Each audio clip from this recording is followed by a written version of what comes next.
how awesome it is to work at BuzzFeed and how lucky we are and blah, blah, blah. And everyone was kind of just like, oh my God, dude. And then it was kind of this realization. I was like, this is kind of a cult. This is a little culty.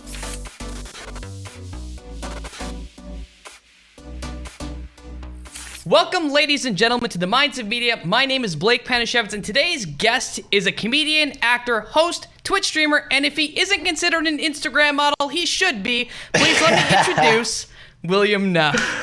Welcome to the what's show. up? How we doing, bud? Good to be here. Thanks for having me. Oh, I'm so excited to have you on the show. Especially, I've stopped doing these for a while, and you were the first guest actually for like my resurgence because I did like a bunch of them in a row, and then I stopped.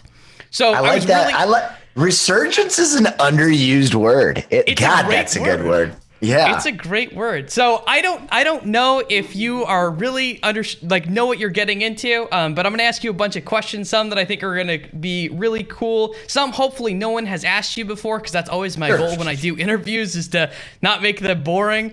So I'm gonna start it off really easy. One of the things I noticed about you when I looked into you, Will, is that you're a huge fan of Cowboy Bebop, which I think is fairly obvious by your Twitch page. But more importantly than that, I saw an old picture of you wearing an eye patch, and you look like Snake Plissken from either Escape from LA or Escape from New York. So I guess the first question is, which movie did you like better, Escape from LA or Escape from New York, and why? Man, that's okay. So I would say that just fundamentally, Escape from New York is a better film, right? Like, I think that Escape from LA is very campy, but I enjoy Escape from LA more because I live in LA and I'm a huge Bruce Campbell fan. So when Bruce shows up as the Surgeon General of Beverly Hills, that I always go, oh. So, I mean, I love both films, though. Snake is just a perfect character. Both the Escape films are wonderfully campy. And that surfing scene in the LA one is just mwah. But yeah, I love me a good escape movie. They're both tremendous. Yeah, at first I was like, I wonder if he was going with like Metal Gear Solid. I was like, no, I think it's Escape from LA. Escape from LA is my personal favorite out of the two. I think I liked Escape from LA better. Escape from New York's good, but Escape from LA is definitely you know what's funny? It just takes everything to 10. I know, it does. Yeah. You mentioned Bruce Campbell. I love Bruce Campbell too. So he's hard not to love. He's kind of like the best insider actor. Like, you know what I mean? I feel like he never really got his shine for being as good as he is. But if you're a fan of like Evil Dead and Army of Darkness and stuff like that, you're a lot of my sub alerts, my sub alert and my follow alert are actually clips from Army of Darkness. Yeah. So that's actually what I use. As my boomstick. Yep. I checked it out. I came in. I saw. So I love Bruce Campbell. I love Army of Darkness. It's one of my favorite movies. So it's really, I'm so excited for this interview. So I don't know if, let's just start. We're going to start early and kind of work our way through, because I actually don't know a ton about you and who you are. I see a lot of you on the internet, and I think that is you as a person, but you're never really sure with the internet, right? Like, anyone could be anyone. People play characters because a lot of times it's safer to play characters. I don't think you're playing a character. This is an improv character I've been locked into for a long time. Yeah. It would be intense. It would be intense. So there's a lot of things to talk about. So were you born and raised in LA? No, I was born in New York. I was born in Manhattan, actually. And I split time between Manhattan and Long Island. Was like the first 7 years of my life, and then Princeton, New Jersey. So still in the Manhattan area, basically. My dad was still commuting to the city at the time, and so was my mother. She worked out of JFK in LaGuardia,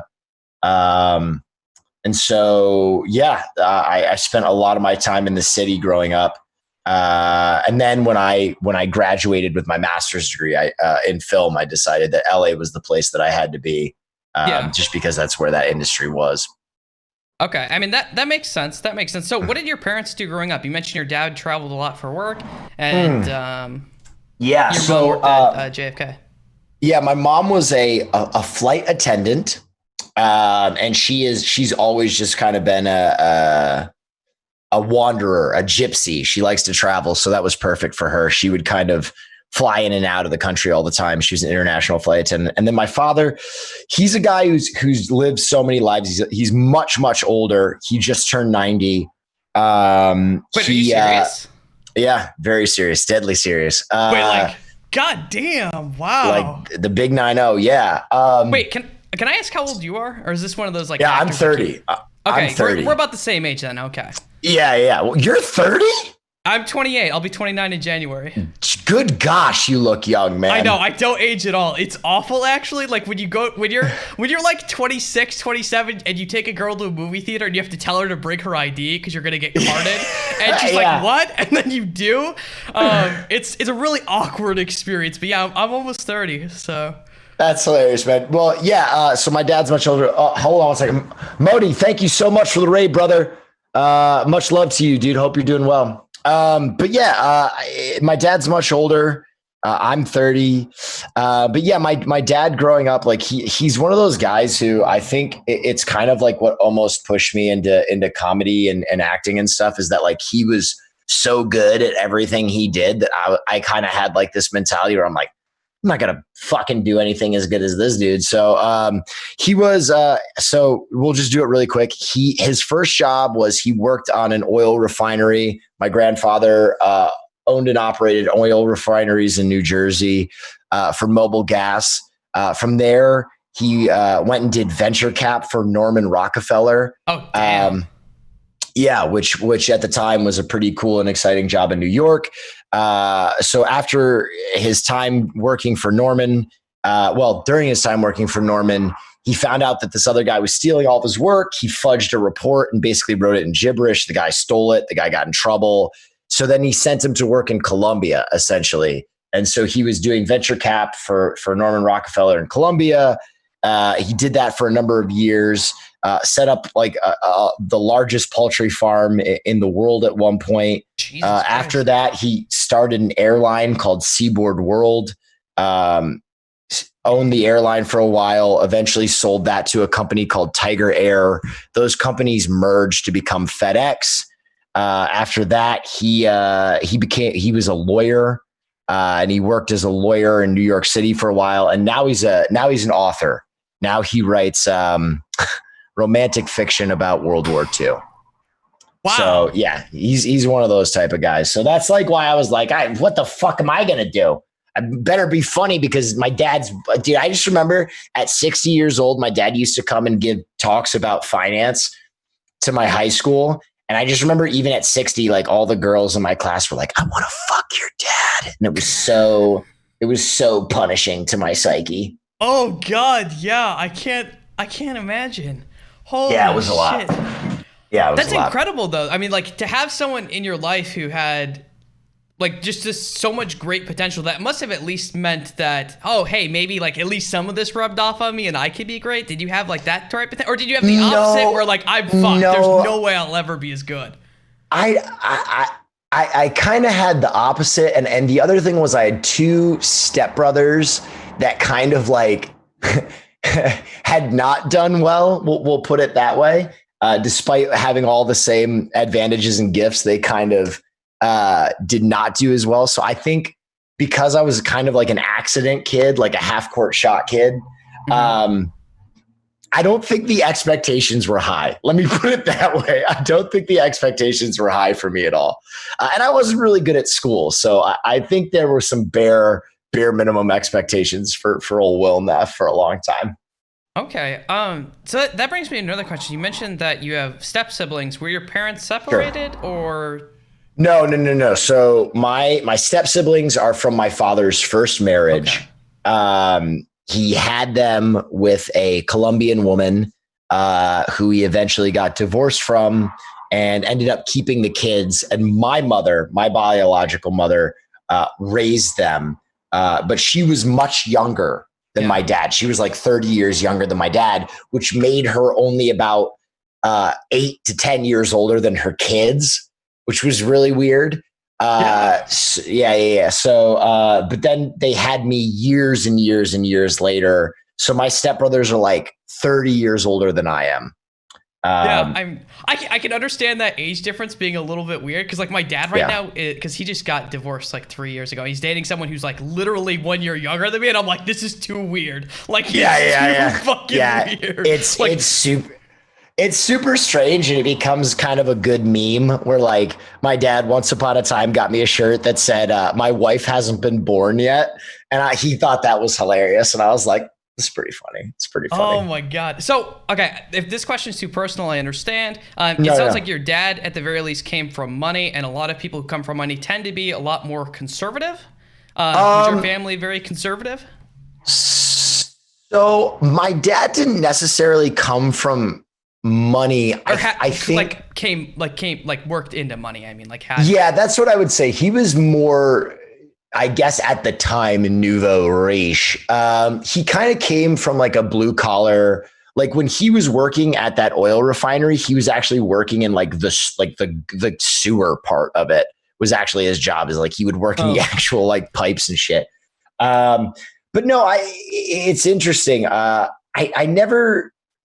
My dad was more conservative just in the sense that like he grew up in like the Depression era. Yeah. He's just older. But he never had like a old stodgy mentality. My dad actually had like one of the first high school scholarships for people of color, in the country.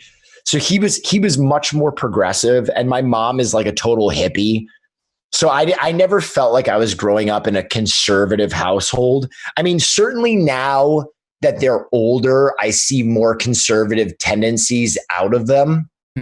But growing up in that household, I never felt like I was growing up in like a conservative household, if that makes any sense. Yeah, no, that does. You mentioned that you weren't very good at school. What was school like for you kind of growing up? Like, were you the class clown? Because that's what I imagine. Miserable. Really? Well, I was a kid with like ADHD, right? And I was at the time when they really didn't know what to do with those kids. I mean, they still kind of don't, right? Yeah. We don't fit into a classroom environment. But I was one of the first kids on Adderall, actually. At the age of like 11, I was in like the clinical testing for time release Adderall, not the original Adderall, but like the time release, so they could like keep kids piped up all day without multiple servings. So I took Adderall really early, like 11. I was on Adderall heavy, and it's weird to be on like an amphetamine like that when you're so young and for so long. I still remember going into this guy named Dr. Ekins and like telling him my progress, but Adderall was a weird experience, man, because I think like biologically it screwed me up a lot. But aside from that, when you're an ADHD kid, like sitting in a classroom and just listening is like the equivalent of a nightmare, right? Like you're just like, you just want to do anything to move or do something or keep yourself busy.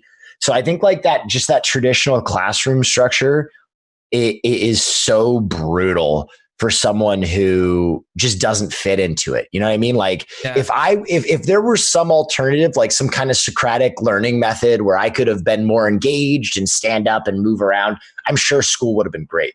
But just the way that school is structured right now, kids with learning disabilities, you have no hope, right? Like school is so geared to kids who can sit quietly and listen and learn from a textbook. And for a kid that has ADHD and dyslexia, it was just like, oh my God, what am I doing here? You know what I mean? I can't even read good. What am I doing? So yeah, it was a harrowing experience. And you know, when you're not good at school, your teachers tend to not like you. I mean, I had some tremendous teachers who saw potential and really, really went to bat for me. But most of the time it was just teachers like, oh, fuck this kid. He just sucks. And I get that. When your job is to wrangle children, the harder the kid is to wrangle, the more you're like, okay, fuck this kid. So that was kind of my experience with school. So you mentioned something there, and this is something I've always kind of wondered about. You mentioned, like, I know ADHD is technically considered a learning disability. Do you think that's actually a learning disability, or do you think it's just a flaw in the school system that they haven't figured out a way to actually like teach? I'm a huge I criticize public schools a lot. So, and I think that public schools are generally speaking very poor. So, for me, it wouldn't be that it's the kid with ADHD's problem that he has ADHD. It's the fact that the school isn't set up or doesn't have the funding to deal with ADHD. So I think a lot of teachers will tell you right now in this age of like, I guess we'll call it political correctness, but that's such like a bad term for it. That's such like an alt-righters to like, we're living in an age of political correctness. But a lot of teachers will tell you right now that like, for lack of a better term, they're handcuffed, right? They're not allowed to like physically touch the kids in any way or give them like any kind of like physical feedback loop. Their ability to rear them or talk to them or be personal with them in any way is like really hindered. And they're kind of locked into these like learning, like these education structures that are very, very rigid. And I think that's really tough. And so like, I know as a kid, I would have probably reacted very well to like a physical, like a feedback loop, like someone putting a hand on my back and being like, hey, Will, chill the fuck out. Because of like people fucking kids, you're not allowed to do that stuff. Right. And so it sucks because they're totally throttled. And I think the traditional learning method does work for some kids, but it just doesn't work for all kids. Right. And so I don't know what the answer is. I don't know if there will eventually be some kind of totally alternative school structure for kids with learning disabilities. I do think that ADHD is a learning disability because it's basically like you have to learn on your own time, right? Unless you're interested in something, you cannot learn it. And that's what I've found in my life is like I have a tremendous IQ when it comes to the things I care about, film, music, whatever. I can rattle off facts and figures for you all day, but I can hardly list the months of the year, right? If I don't have an interest in it, it's not going in my skull. So, I mean, that's what you end up with is people with ADHD oftentimes tend to have these like very specialized IQ sets, which make them tremendously creative, but it hinders them in other aspects like your ability to be organized or your ability to do route task or memorize like basic things that will probably help you on a standardized test. Yeah, I feel that. That brings me to another interesting question. I'm going to jump forward a little bit. Sure. I know that you had talked about, there's a video out there of you talking about how when you worked with Buzzfeed and you did that video in ADHD that you felt like, I shouldn't have done this. Is essentially kind of what you said, or you felt like you weren't being correct. Do you still feel that way? Well, okay. So I think there's a version of the ADHD video that I would have been proud of. But I think part of what was so vexing about the video at the time is all of my like bosses were looking at their employees and they were essentially telling them like, pimp your identity. Like, oh, you're a redhead? Make 100 things all redheads do. Oh, you're a black woman? Make 10 things that all black women do. And aside from that being extremely problematic, especially when you talk about like POC, people of color identities, where they were like, oh, tell me 10 things that all Filipinos do. And like it's generalizing to an extreme. What the fuck, dude? No Filipino has like, does like, you can't guarantee that any Filipino does any one thing. The idea that like, just because you are X, you are guaranteed to do Y was tremendously frustrating. And I think that they didn't understand that. And they were so willing to pimp identities because they hadn't been called on it yet. And like, there's kind of this milestone moment and you can, or bellwether moment, you can go and look at it actually.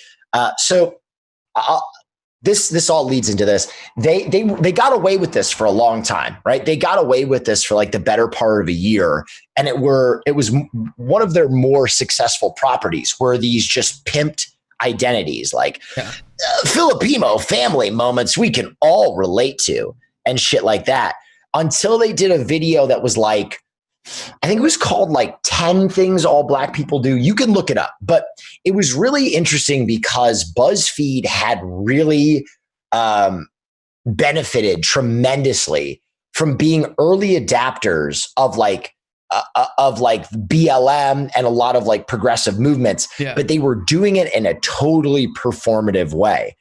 And then they make this video, like, I think it's like 20 things all black people do. And the thing was, our checks and balances for making these videos was like one black person. And if they were like, yeah, that's cool, the video would get made. So they got this like sign off from one black person. The video was tremendously offensive. It basically talked about like black people hoarding shoes and stuff like that. And so black Twitter was like, wait a minute, what the fuck? This is bullshit. And then that's like when BuzzFeed and kind of the progressive movement had this splinter where the progressive movement realized like, oh, BuzzFeed they don't give a fuck. They're just making these videos to get views. Anyway, I was still in the period of when this was like very vogue. And they were like pushing me like, hey, make a freckle video. And I was like, what? And they're like, hey, make a ginger video. And I'm like, I'm not even that fucking ginger, dude. Like most people can't even. Anyway, it came down to like, you know what I'm comfortable making? I'm comfortable making an ADHD video. I feel like I have some good insight on how this was. So I want to make the video what it's like being a dude with ADHD. They immediately retort, a man with ADHD, can't you just do a person with ADHD? And I was like, no, I have no idea what it's like to be a woman with ADHD. I have no fucking idea just do it anyway. Do person with ADHD. And I was like, oh, okay. And then I had some beats that I thought were comedic and the company thought were like, oh, like beyond the pale.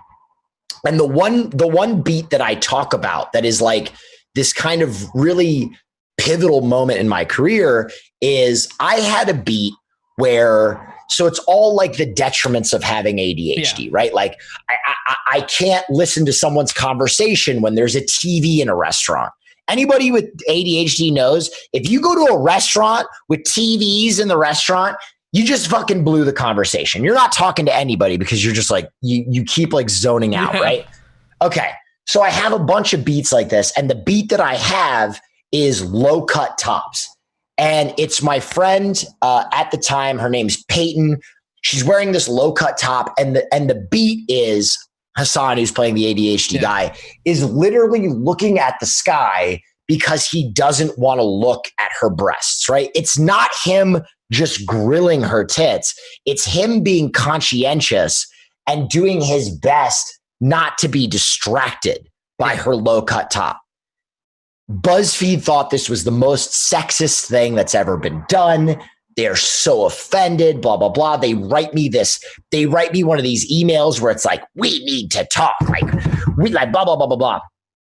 And so I have to go through this like whole browbeating where they're like, this beat is horrible. And I was like, guys, the fact that you're not admitting that some men are distracted by low cut tops is a fucking farce. Like we're all adults. And then the thing I added is like, guys, I have been naked, not just scantily clad, but straight up naked in 6 of your 1 million+ view videos. So you have no problem marching my wrench in front of a camera to exploit me to make your bottom line. But the fact that I even mentioned that women have tits is like beyond the pale. Like, whoa, dude. And this was so indicative of them trying to profit off of a progressive movement. And it's like, listen, I don't want to sound like Squad W right now because I don't believe in that shit. I don't believe in that mentality. Yeah. That's not my, but I'm telling you at BuzzFeed, there was certainly a double standard.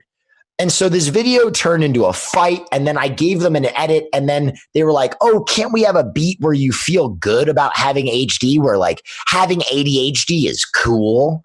And I was like, no, motherfucker, I hate having HD. I would suck any dick to get out of this predicament. I can't read books, dude. I get bored. School was a nightmare for me. Like, what are we talking? You want me to make people feel good about having something that is like awful. And they're like, yes. And so I had to add this last beat where I was like, but you're never bored. Blah, ha, ha, ha. But you're always bored when you have ADHD. That's the point. You're perpetually bored. And that's why you can't focus on anything. So the whole video turned into this farce. I had no fucking control. And like, to be honest, that beat is like part of what ended up getting me fired from the company, because they kind of had this mentality that I was like, oh, bro, dude, he only cares about boobs. He has no emotional depth. Even though I was just trying to like tell my personal truth. And it was just, it was vexing, and I felt used and weird. And that's the take on that. Okay. I have lots of questions, but I want to jump back a minute because you mentioned with your ADHD, which maybe jumping around a lot might actually be good for you. It's something I do a lot. Right. Hell yeah. So, because I actually have very mild ADHD. That's like, there was a lot of things in that video. I was like, oh, yeah, I know what that's like. Yeah. My dad is way worse, though. I'm just very grateful that mine is manageable, because I know some people's it's just totally not manageable at all without medication. Yeah. So, you mentioned that you can rattle off the things that you care about, film, music. Has that something you've always been really passionate about? Is that something like from a kid you were like, this is my dream. I want to become an actor when I'm older. Is that Will Neff as a child? I guess you could say my childhood interest in film came from the fact that I used to spend every summer on this island in the middle of Lake Michigan called Beaver Island. Population 300. I'm from Michigan. One there. Oh, you are? So you know Beaver? Do you know Mackinac Island? I do know Mackinac. I'm actually from the UP, so it's like Mackinac Island's like 6. So I'm what's up, Uper? How you doing, dude? Fuck you. You've been to Escanaba recently, there, bud. My girlfriend is from near Escanaba. Actually. Yeah, dude, absolutely.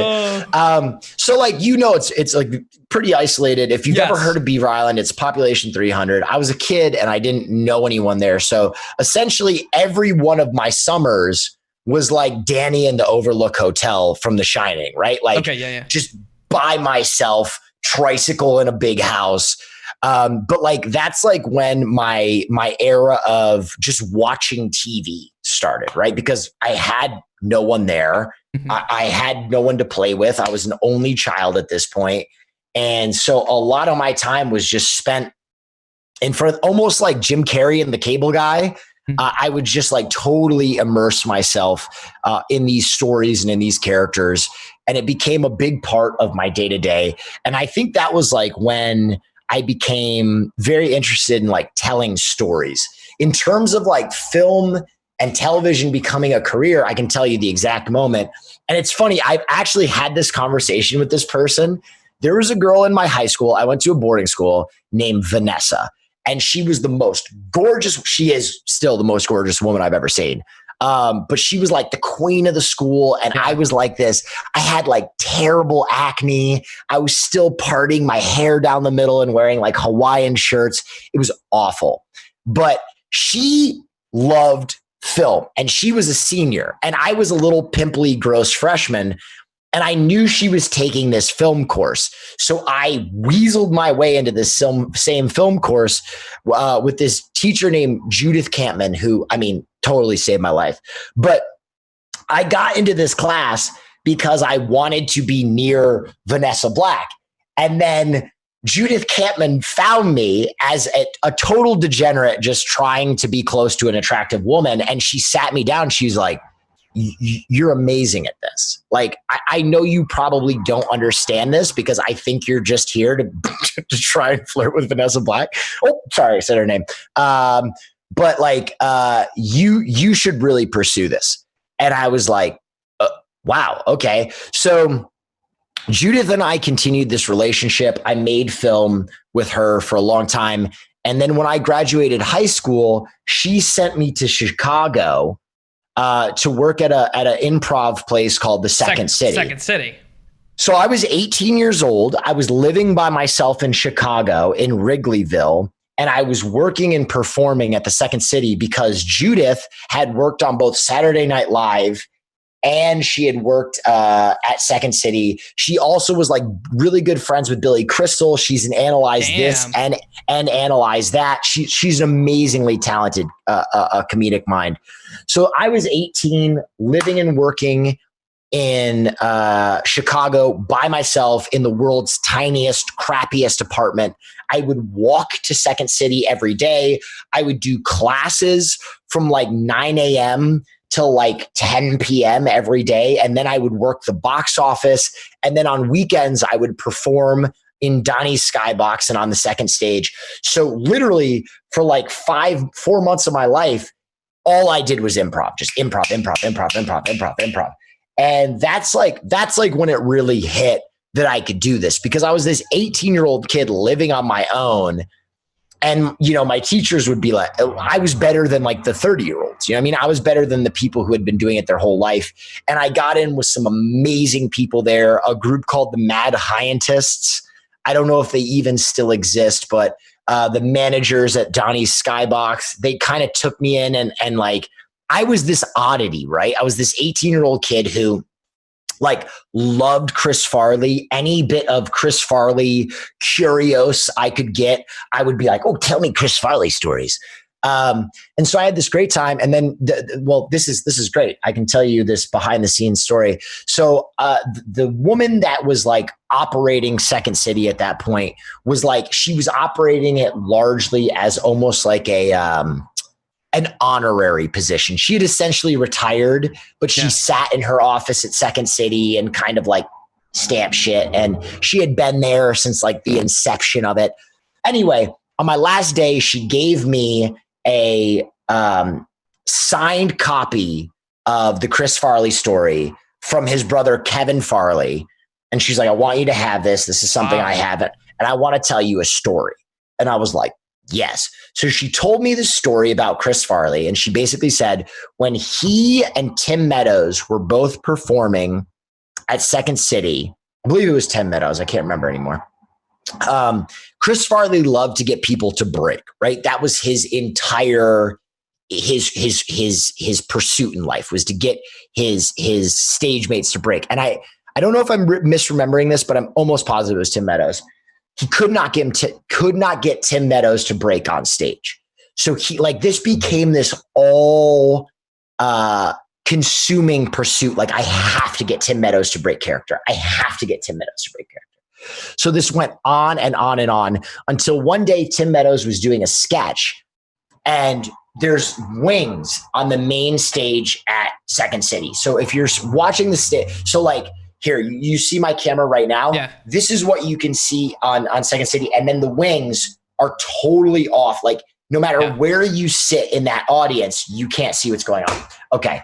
So Chris Farley is in one of those wings and he makes eye contact with, I think, Tim Meadows, and he just rips his pants off. So he's fully naked. His penis is out and he just starts doing this as hard as he can. And he won't stop, dude. He does it for like apparently a solid like 3 minutes. And he's just flailing his cock as hard as he can until Tim Meadows just absolutely like totally loses control and can't finish the sketch, can't do the character. And they literally just have to pull curtain and go lights out. And the audience is like, what the fuck just happened? But like, that was like her gift to me, was this like unknown kind of behind the scenes story about Chris Farley, because I had purposed my life about becoming a successor to this man. And I loved the idea that Chris was this guy who would do anything to make people laugh. At that point in my life, I was really lost. I had a lot of depression. I had a lot of kind of misgivings about what I was going to do with my life. But this concept that this guy would literally set himself on fire to make those people around him more at ease and make them happy and make them comfortable with kind of just the almost cryptic and morbid nature of life and reality. He would do anything to distract from that. I love that. And I totally co-opt that. And that's something I still, carry with me today. I mean, do you still have the book? I do. It's in my parents' home in North Carolina. Okay, like safely like packaged and hidden. That makes it's funny though. I met Kevin Farley out here in Los Angeles at a place called Rock and Riley's, like 4 years ago. And it's really funny because he was sitting with David Spade. They were watching football together. And I came up to the table and I was like, hey. And David Spade thought I was like approaching him for an autograph. And he was like, hi, how you do? You know? And I was like, oh, I'm actually not here to talk to you. I'm here to talk to you. And I like gave him a little spiel, and it was really fun. They're both tremendously nice guys. Nice. Those are like amazing stories, because like I never really I knew you had done some acting, and we're gonna get into that a little bit, sure, and stuff like that a little bit later on. But I wasn't really sure how close to like the Hollywood world you were. But like the Second City thing I had seen. Mm-hmm. It must have been incredible, but also I've heard it's incredible, but also a lot of times you're really broke because it's Chicago. So it's like incredible that you get to do this, but you're also like poor as fuck the entire time. Dude, and I was 18, man. I was getting paid to do like the box office at Second City. So I would literally go to classes in the morning. I would do like office work around Second City all day. And then I would get paid to do box office. So literally selling and ripping tickets. Yeah. So that's like what I lived off of.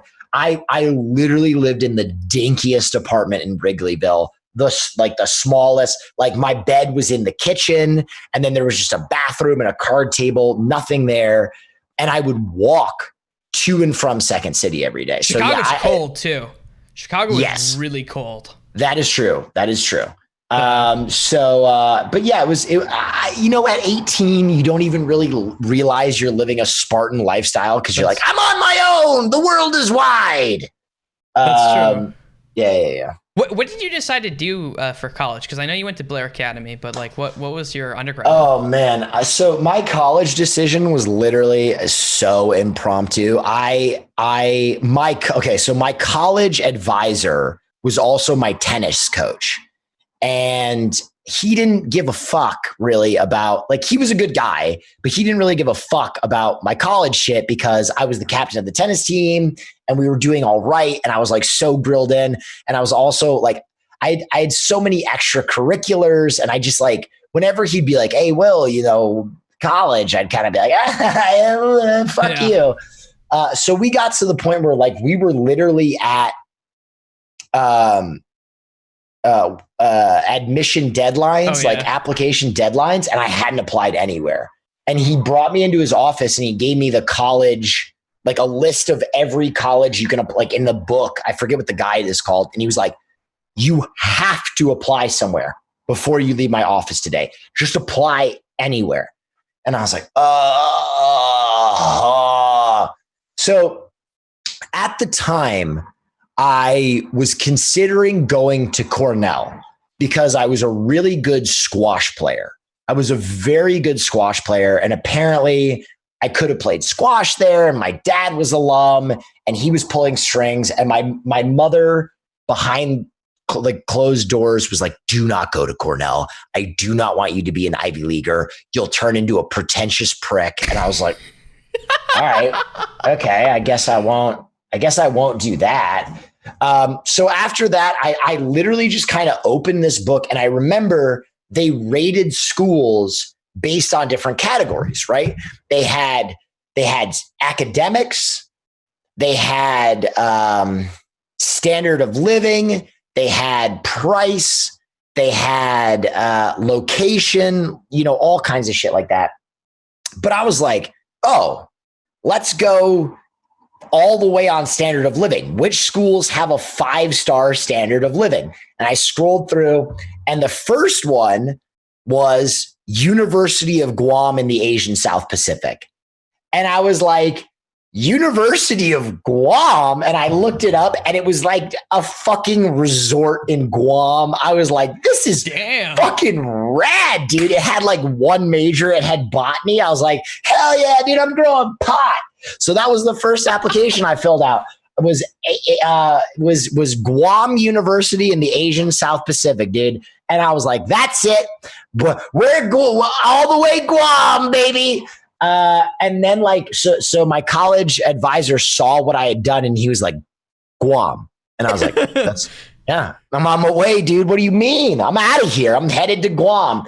And he was like, can you apply to another school for me? Can you apply to one more fucking? He was so pissed. He was like, can you take this fucking seriously? And I was like, I am serious, dude. I'm going to Guam, bro.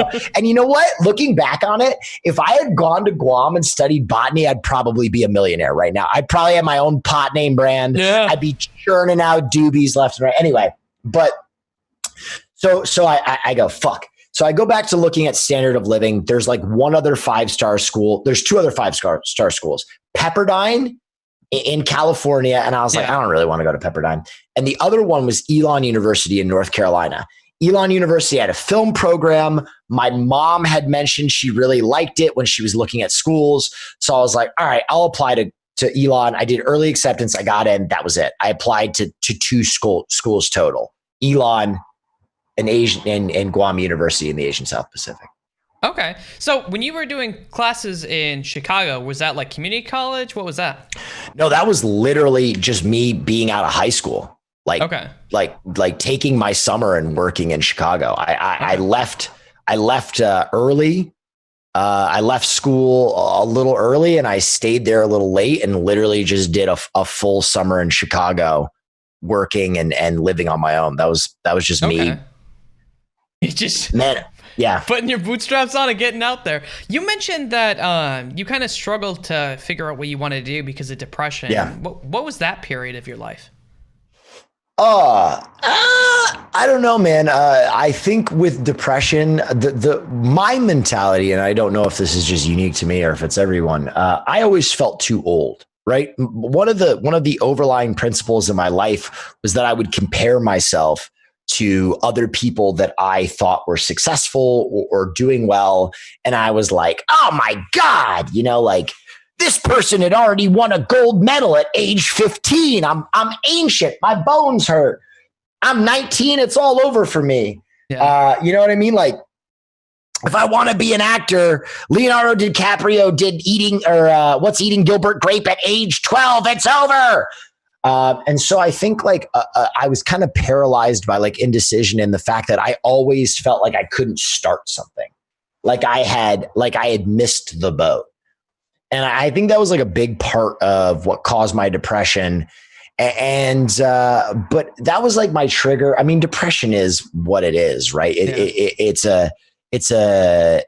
It's kind of just a malaise. It kind of covers everything. And it's a feeling of inadequacy mixed with depression or mixed with boredom, mixed with hopelessness. And I always say part of it is depression becomes like a sand tiger trap where there's something about depression that is like sickly sweet. Like it becomes addicting because even if you're failing, even if you perceive yourself to be failing, you can still view the world as hopeless, right?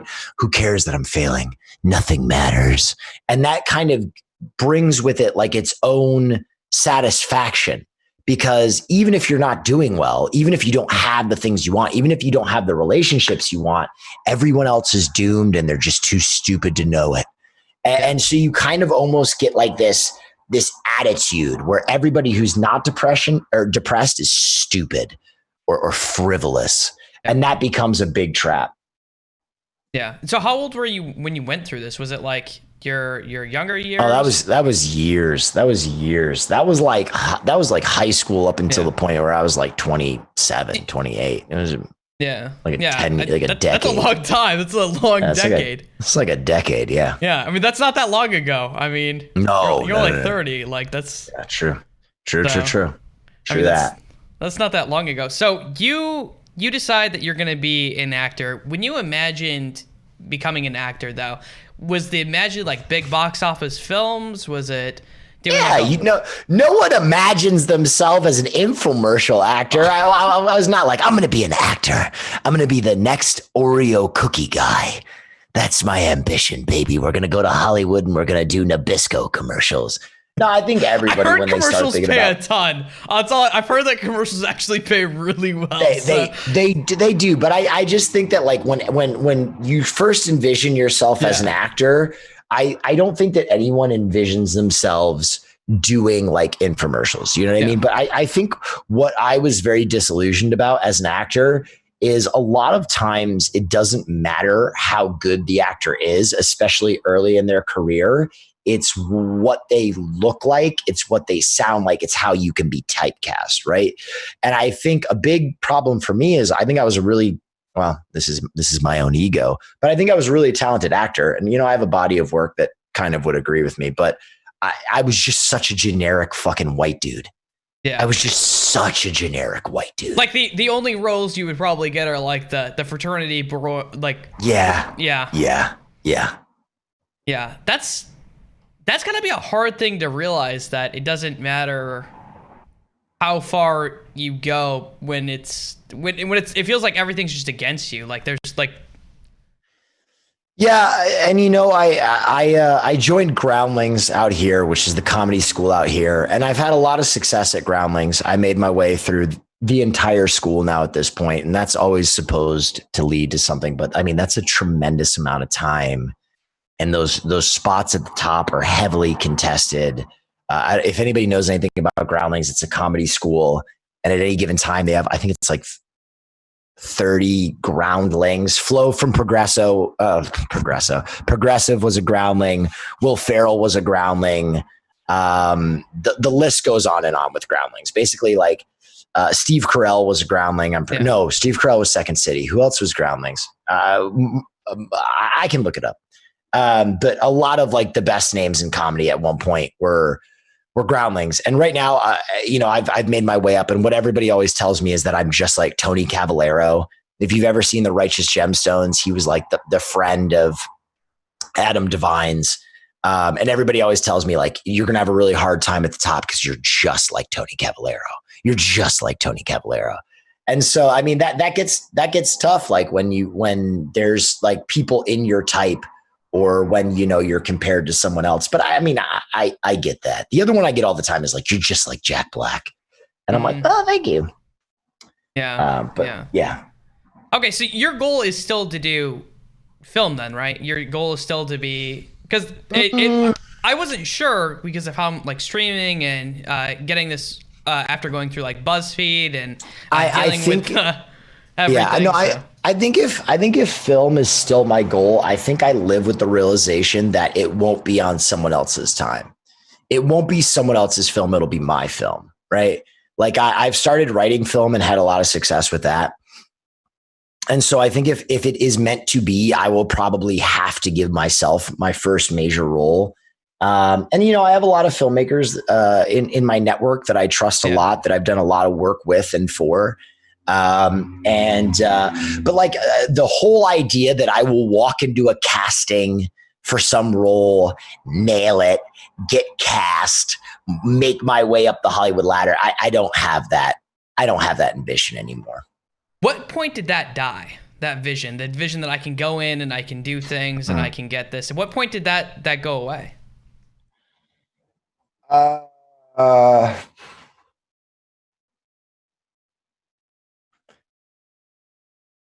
When did that? I think it was over the course of years, man. I think it's just getting beat down.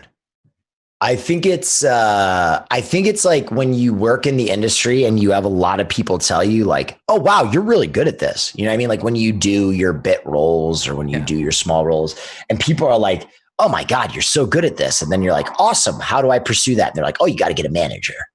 Oh, okay. Let me just go do that. And then you realize like that process is such a fucking shit slide. And like, if you're not doing that, you got to go on Actors Access and go do college films and like indie films. And 90% of those are trash and exploitative and just miserable. And like, and then I got a really good manager for writing at WME. And I remember having the conversation with them about like, hey, I act too. And they're like, don't worry about that. And I was like, okay.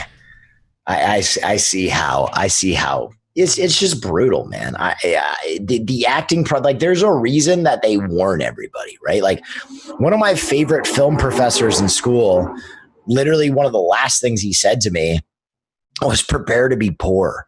And I was like, oh my God, dude. And he was one of my best professors ever. We all called him Doom. and he was amazing. I like some of the most important things I've ever learned about film. I learned from him, but that was like the last thing he said to me before I graduated was like, prepare to be poor, kid. This is a uphill battle. And it doesn't matter if you're good. You got to be lucky too. God, that's depressing and like Yeah. so real at the same time. Yeah. I feel like I've just gotten so cynical with life that I hear that and I'm like, oh yeah, I guess that makes sense. Like, maybe age just makes you more cynical because I feel like that's how I've gotten. I was like, time has gone on. I'm just like, you know what? The world is it's a shitstorm and I don't know. Listen, I'm not more cynical. I just wish I would have known that the traditional process of getting into film is garbage. It's something they sell people, right? The traditional process of film is something they sell people because there's a cottage industry that profits off of people trying to realize their dreams. All of those self-tape audition places that people hire, like the booths where they can go record their auditions, they profit off of people. The predatory managers on the bottom reel that you pay to be your manager, they profit off of people. All the housing, all the business, all of the places that get you to act for free, all the commercial, they profit off those people. So this is like a dream that they sell people. It's like the lottery, right? Yeah. You're never going to win the lottery. Well, you could, I suppose, but they need that success story to sell to the millions of people that buy tickets that essentially turn into a state tax, right? An additional state tax. People don't even know it, right? That's the same thing with the acting industry in LA. If I had known that, if you are a young person pursuing your acting dream, here's what I would tell you. Do not wait for the industry. Do not have someone else make your project. Make your own shit. Get out there. You have more film technology in your fucking cell phone than Kubrick had on the fucking Shining. You know what I mean? You have no excuse at this point. So go out there, make your own shit, post every day, be lean startup model. Don't worry about making a perfect film. Make 1,000 flawed films that progressively get better. You are going to get to perfection much quicker by releasing a bunch of garbage than you are retooling garbage for years and trying to make it perfect. That's the bottom line. Just keep creating. If you're a creative person, don't wait for someone to buy your shit. Just make your shit as good as possible by making it over and over and over and over again. Yeah, I think that's really good advice. When you were first thinking about moving to LA, what was that trip like? Like did you drive out? Did you fly out? Was it? I lived in LA for 1 year actually, so I lived there when I worked with an esports team for a while, and it was like that. I was like, oh my god, I'm finally gonna live in LA. The weather's gonna be perfect. Coming from like Michigan, I avoided like a huge snowstorm, and I was like, fuck yeah, I drove it in 2 days, which was insane. It's like a 37-hour drive, and I was like, oh, I can't wait to be here. But after I lived there for a while, like, I'm one of those people who's like, LA's nice. The weather is perfect. I will not deny that. It's one of the loneliest areas in the world, is what I'll say off the bat. It is a very lonely place. Yeah. You are surrounded by people, and very few of them are human. It's like a plastic factory. You're living in a meat market, right? So people have become jaded. Everyone's worried how you're using them. Everyone is like, they have their ears up on how they can use you. To find genuine people in LA is a task. You get better at it. You get a radar for like who is just there to be a genuine human. But so much of the town are people trying to make it, and so they are like they're at an 11 all the time in terms of like their social networking. So it becomes a very lonely place. My move to LA was something like this. I finished my master's degree. I now had a master's in film. And I was living in Pinehurst, North Carolina with no plan at my parents' place. And Pinehurst has a lovely golf course. And I would go out and play 36 holes of golf every day. And I did this for like 2 months. I was like, oh, this is great. I'm just golfing. And all of a sudden I had this epiphany where I was like, if I don't get out of here now, I'm going to be here for the next 10 years, just fucking playing golf and hanging out in Pinehurst. So I literally just packed as much shit as I could fit in my car and drove straight shot, boom, 35 hours straight to LA. I had a buddy that had an open room. I moved into that room. And that was it. I just started looking for work and living my LA life. So LA is insanely expensive from when I lived there. I got very lucky that I didn't have to pay for like any of the things, but I was like, that was one of the reasons why I don't know if I'd ever want to live in LA. It's just too expensive, and I have no very reason expensive. To. Very expensive. The weather's good. It's not that good.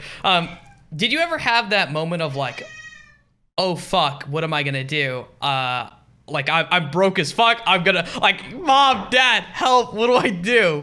Yeah. Oh, absolutely. I mean, especially when you're out there for like acting and film, it feels so like masturbatory and indulgent to be like pursuing a film career when you don't have like a day-to-day job. And I've worked some jobs I fucking hated.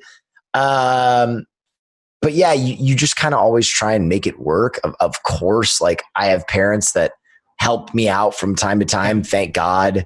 But you know, I did work a lot of odd jobs too, man. I always just did my best to keep the lights on. And yeah, man, LA is a brutal place to find work, because here's the thing. It's like all those odd jobs, all those unusual jobs are being staffed by people in your exact same situation. So I remember I had like a master's degree and I would apply to shit and I wouldn't even get like a tap back. And I'd be like, what the fuck? And I would say to my parents, I'd be like, God, the job market is so competitive. And they'd be like, nah, that's LA, William. You're literally in a place where everyone goes out there jobless, hopeless, but they got to eat regardless. And so you can really get in a weird situation when you come to LA. I always tell people, if they're going to come out to LA, come with either a lot of slush money or a plan. Because if you come out here without a runway or a plan, you're going to get gobbled up, especially right now. Jesus. I wouldn't come to LA for another 2 years with the COVID shit, because the film industry is not doing a goddamn thing. Everything shut the fuck down. Those nice places where you can enjoy the temperate weather are all locked up unless you want to go to Huntington Beach and immediately get COVID. It's just not a good time for LA. Well, you mentioned COVID, and this actually brings me to another question for you. Your dad is actually very old. Is that something that you're really scared about? Because that would be something I would be kind of like. My dad has diabetes, and I'm like, Dad, stay the fuck inside. Don't go out. Yeah. Okay, I know you like to work, but I am a little worried just because he also has like a very devil may care attitude. Always has. Like he's always like, I'm not gonna stop living my life. God damn it. But right now he's on that island. I talked about Beaver Island, population 300. So as long as he's out there in the middle of goddamn nowhere, I feel better about it. But like, yeah, you know, it gives me anxiety, especially because I know he's just not going to stop, right? He's out there playing tennis and riding his bike, and that's just what it is. Yeah. So you mentioned the terrible people in LA. I would just like to say that it was the weirdest experience for me when I went to LA, because in Michigan, where I'm from, like if people break down, like you have multiple people who will like stop and help you. And I won't lie, I felt like if I ever broke down in LA, people were like, oh, that's 10 points. Let's just clip him a little bit. Yeah. So it's certainly weird because some of the surrounding areas have some of the most genuine people. Joshua Tree, those people are the salt of the earth. Those weird ass desert people are all like artistic and holistic, and they'll be like, hi, how are you doing? You want to drink some ayahuasca? Cool. They're great. San Diego is just a bunch of fucking heady ass surfers and like corporate shills who are like, I love the fucking beach, dude. I work at Merrill Lynch all day and then I surf all night. What's up, dude? So like you're literally surrounded by really, really cool areas. And then LA is kind of just this total dearth of people of substance, which is brutal. The other thing is like you're also, the wealth inequality in LA is so staggering. When you're on the same longitudinal line and you go from like when you go from like Beverly Hills and in 10 minutes you're in like Hollywood proper, and the wealth inequality of those two areas, you're just like, what is going on, dude? I literally just drove from Versailles to Compton. Like, what the fuck is going on? I think that's also really shocking when you realize that these areas have isolated themselves so completely. They have separate governments. They have separate police forces. They have separate budgets, which shows, and they just hoard wealth. Like Beverly Hills is no joke. It's like Central Park. It's like one long Central Park. And then the surrounding areas have potholes like Cambodia in the highway, dude. So like it's very strange, and it kind of like takes a while to get your head around.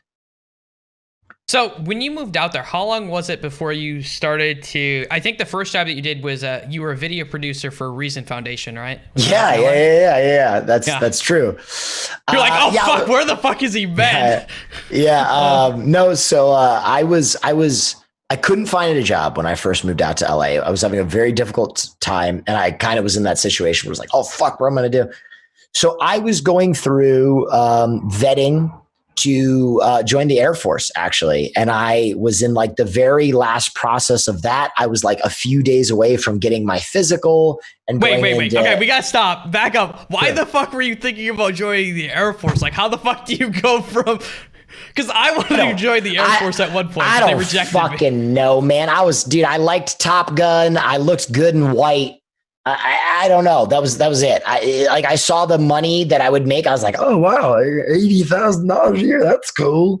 And it was just like Air Force officers training. I had good test scores at the time. They were looking for someone who had like higher education. So I had this master's degree, and I was like, oh, this seems whatever. And so I was like I was about to get my physical and then like sign my commitment. And the week before that, I went on a trip to visit my aunt. I met a guy in Montana named Mr. Dunn. And Mr. Dunn was a big benefactor at the Reason Foundation. And we started talking. He was just kind of picking my brain while we played golf. And he was like, would you ever make film for the Reason Foundation? And I was like, I have no fucking idea for what the Reason Foundation is in my head. But I was like, yeah, sure. So, I mean, literally next week I had an interview with the Reason Foundation. They gave me a job. It was just enough to pay the rent and feed myself.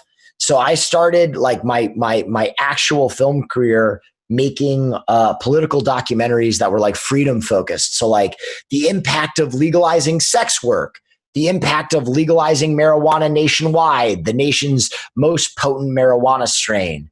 And it's funny because like I wouldn't consider myself a libertarian at this point anymore, but it kind of gave me an insider track on like the libertarians that I worked with were all pretty cool people. They were all just like pretty heady people who were like, let everybody get married. Fuck the borders. Fuck cops. Like, and so that shit was really cool. And that's stuff that's like canon now, right? Yeah. Stuff that I was doing as a libertarian 8 years ago.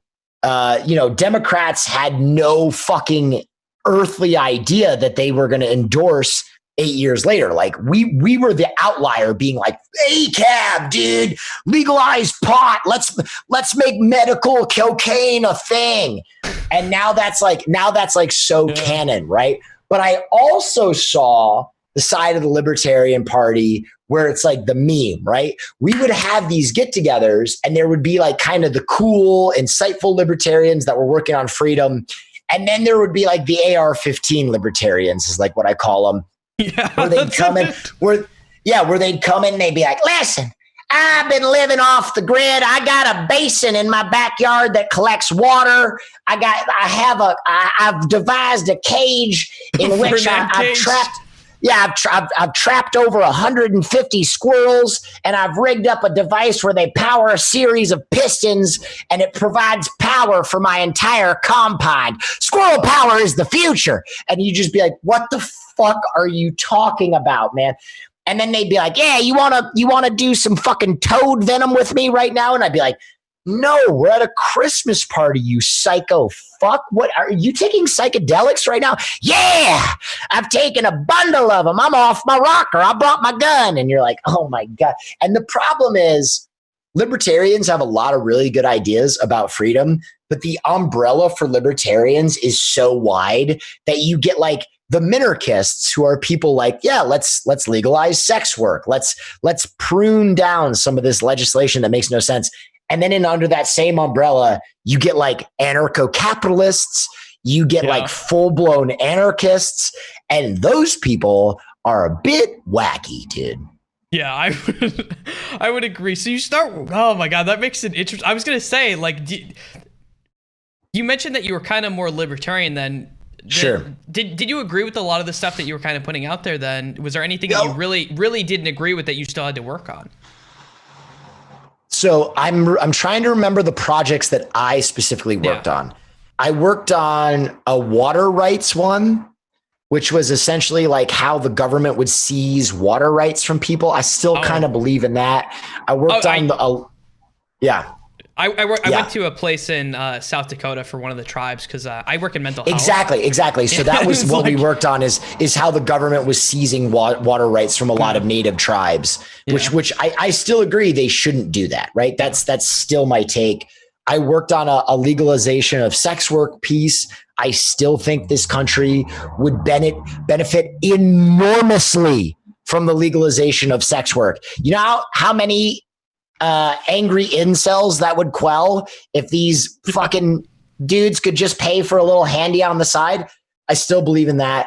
I worked on legalization of marijuana nationwide. Obviously, like at the time that was a meme, but now it's more of a reality. I worked on a piece about the use of psychedelics in therapy. I still believe in that. They think that they're working on it. Ketamine, MDMA, all these different type 1 narcotics can basically do a lifetime of healing work in just a few sessions. And I'm a huge believer in psilocybin. Psilocybin really helped me in my process of healing.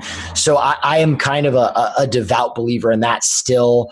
I did a documentary on open source software, which I featured at that time a fledgling game called League of Legends, which would eventually, so I still believe in that. Yeah. So most of the stuff I did there, I still believe in. I'm trying to think if there was anything that I did that fundamentally, like, there was a guy named Tim Pool, I think his name was, I can't remember. He had some very interesting ideas about what should happen with the highways. I don't know if I agree with that. Okay. He was like, they should all be privately held and we should all pay every time we use a road. I don't know if I believe in that, but I didn't work on that. Everything I worked at on Reason, I had autonomy, right? Yeah. So I never worked on anything that I was like, this is dumb.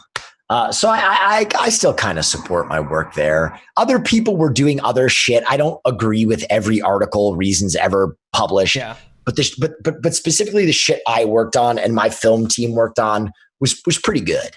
Mm-hmm. So what was it like getting into Buzzfeed then? Because that's where you went next after working with Reason. You went to Buzzfeed. What was that like? So it actually wasn't a direct trip. What happened was Reason lost one of its primary benefactors. This guy, it was really interesting. He set up a scholarship for Reason TV. And I can't remember if he died. I think he died. And then his daughter came and challenged it and was like, he wasn't in his right mind when he wrote this scholarship. He was already suffering from dementia. So she had it revoked. So it was something like $2 million, $3 million annually. Christ. It was a ton of money. It was like, it might have even been more. It was like $5 million annually. The guy had more money than Midas. But she was like, no. So it's mine. It's all mine. Right. So they had hired based on those dollar amounts. So I was the youngest person in the company. I was one of the first out. So I was looking for a job. From there, I went and worked at a film festival, but it was really not a good time, is all I will say there. It was just not a good time. And from there, I was applying to Buzzfeed. So I cut a trial video for them of people try smelling salts for the first time. So at that time, it was kind of like, that's what they were doing. And I had a video of like my friends ripping smelling salts for the first time. And I put it in slow motion and it was great. It was a great video. So they ended up using that. And then they hired me as an intern and I went to Buzzfeed from there. And at the time when I first got to Buzzfeed was really exciting, right? Like Buzzfeed kind of felt like it was at the center of the universe because we were doing more video impressions than anyone else. So it just felt like it was this collective of like really young, really fun filmmakers who had really wide talent sets because you had to be able to do everything. You had to get on camera, you had to film, you had to edit, you had to set up your lights. And so the number of people that could do everything was kind of small. So it was like a really cool collective of journeyman filmmakers. And those early days of Buzzfeed, there was a lot of really cool shit that we made. Yeah. So looking at Buzzfeed and getting in there, at what point does the rose-colored glasses, when do they start to kind of wear away? When do you start to say, what the fuck am I doing here? Not for a while because I was young and I didn't really like the money thing. I was making no money, right? I was making nothing really, but like my social media was blowing up. I would get on camera and the video would do like 10 million views and people would be like, Will from Buzzfeed. Will's great. Will. And I'd be like, this is what fame is. I'm going all the way to the top on a rocket ship. And to be honest, like there are some people from Buzzfeed who made that transition, right? The Try Guys did it. Quinta did it.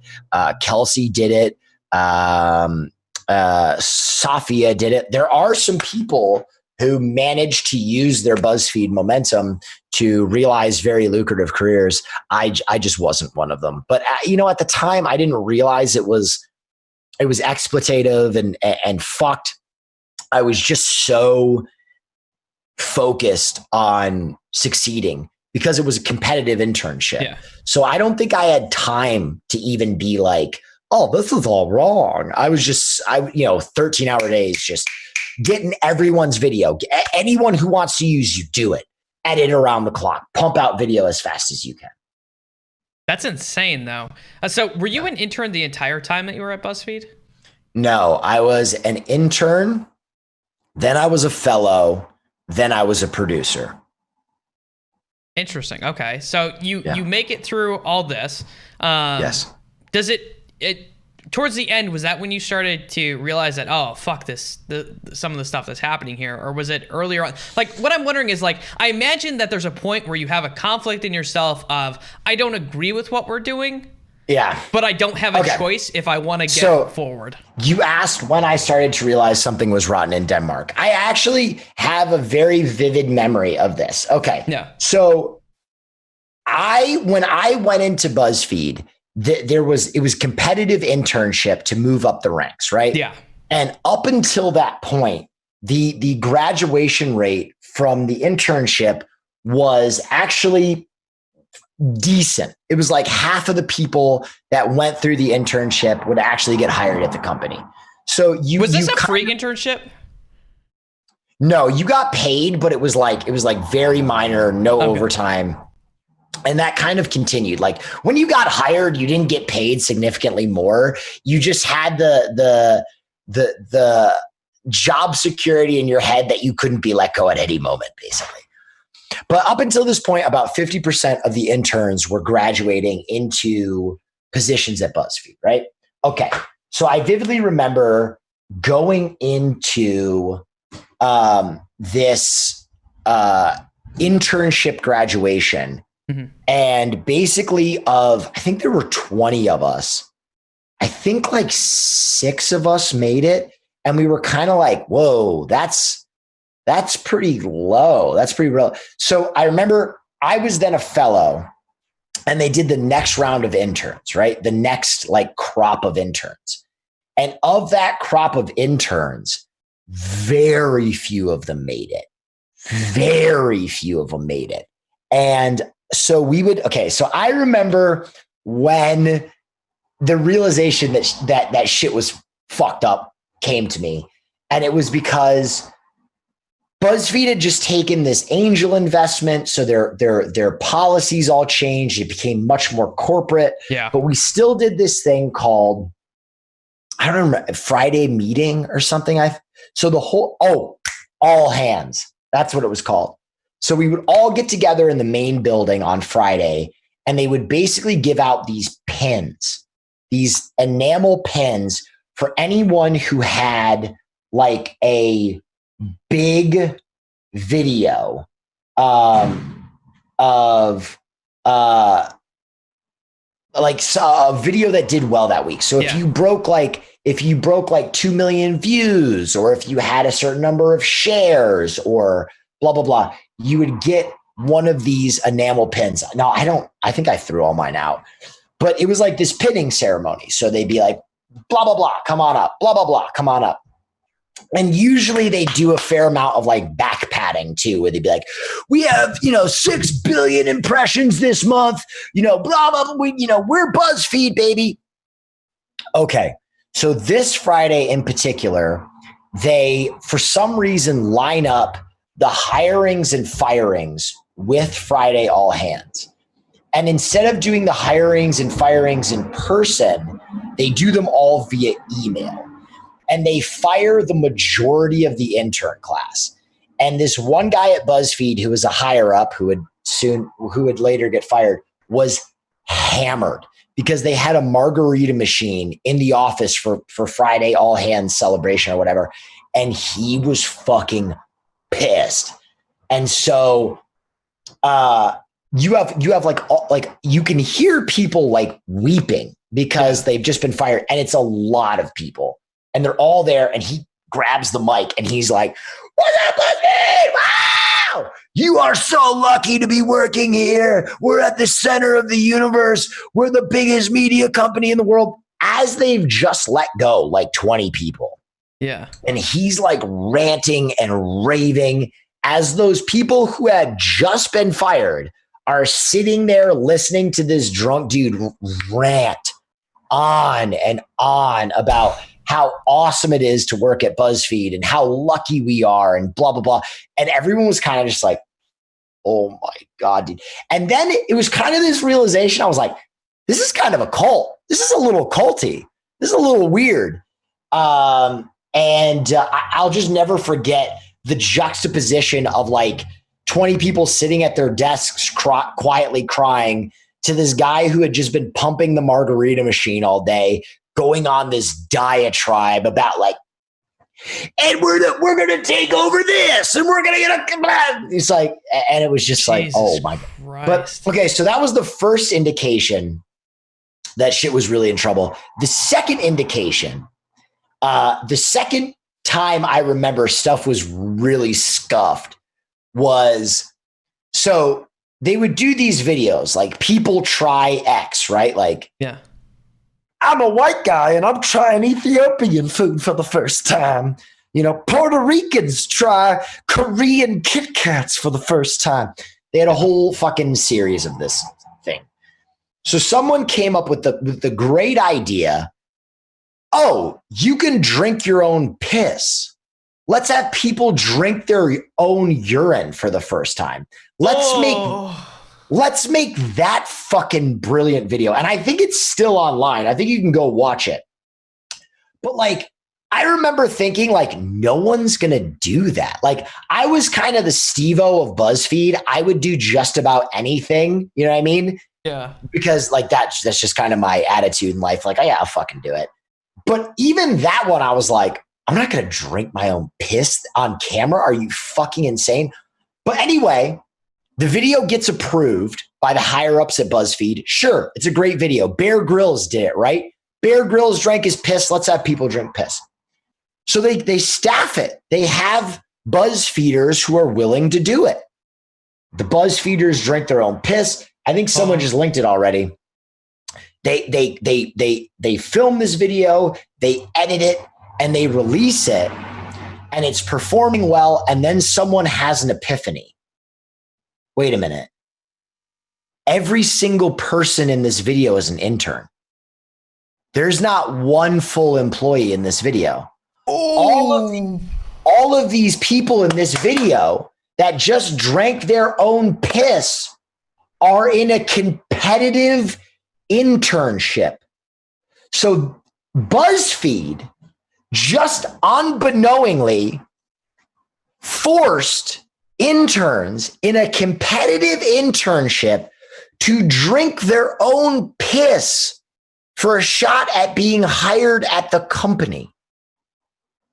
Holy fuck. That sounds like a lawsuit if I've ever heard one. Dude, the email thread that went around behind closed doors was like, and I just remember like, I don't think I was on that thread. I think someone else leaked it to me. I think one of my friends that were like corporate leaked it to me because we didn't have an HR. The HR was like a joke. And I think someone leaked it. I think I remember who leaked it to me. And I remember the two of us were just like, oh my God, this is so bad, dude. This is so bad. They just had interns drink piss on camera. It's on the internet forever. And that was like another epiphany to me. I was like, this ain't right, dude. This is no good. So how do you fight through that to keep working there? Because I know a lot of people have to do it. And a lot of times we say, oh, well, you should just, like, I feel like I hear this a lot. Well, people should just stand up for themselves. But there's other motivations that people have that tend to take control. And I don't think people give I don't think we give people a lot of times a fair, actual, honest thing of like, you know what? I understand why you didn't do it. I wish you would have. But at some point you have to be like it is like the self versus I want to give up myself versus others. And I feel like at BuzzFeed, you were probably like, I feel like a lot of people are probably in that situation in Hollywood in general. I think the problem is like you get shower thoughts mind. You get tunnel vision, right? Because especially at that time, you see other creators getting the 6-figure contracts, getting the exposure, getting their own shows, getting deals to do shows with BuzzFeed. Like they had just done the Violet series with those girls. They were building out Try Guys. They were doing a show called Broke with Quinta.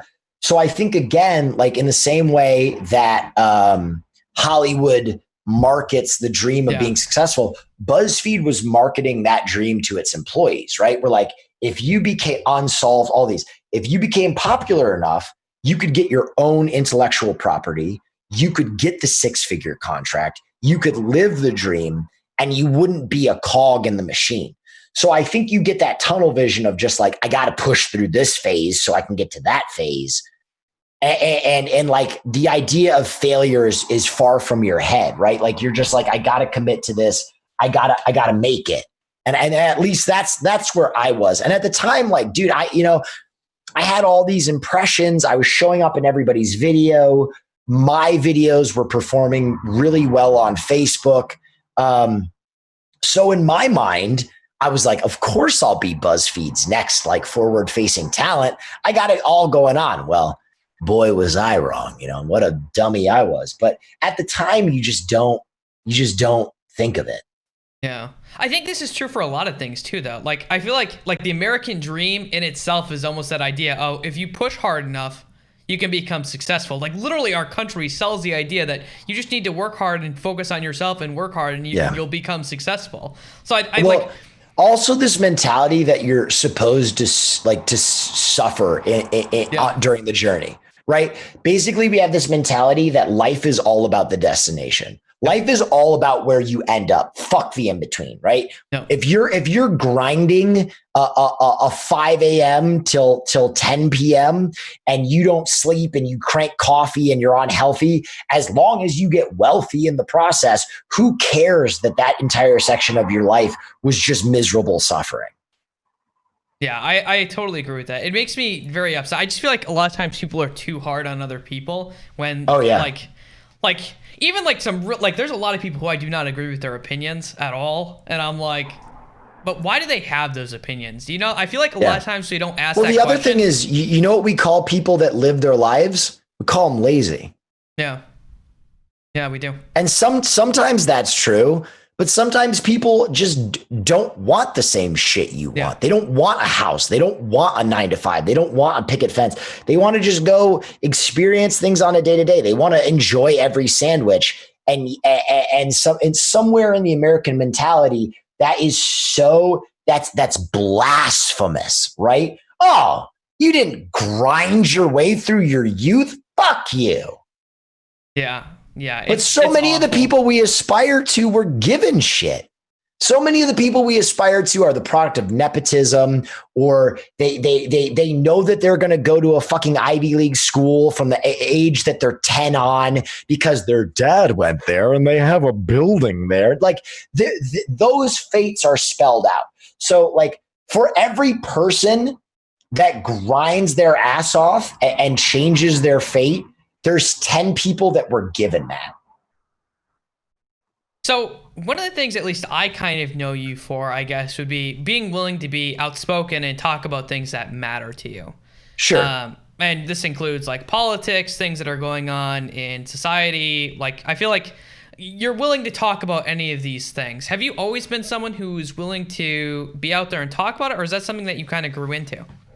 Yeah, I mean, I think I've always been willing to be out there and talk about it. I think part of my willingness is that anytime I have one of those like political conversations or insightful conversations, I always admit at the beginning of the conversation, I'm no one with a better opinion than anyone has. I'm just some idiot on the internet.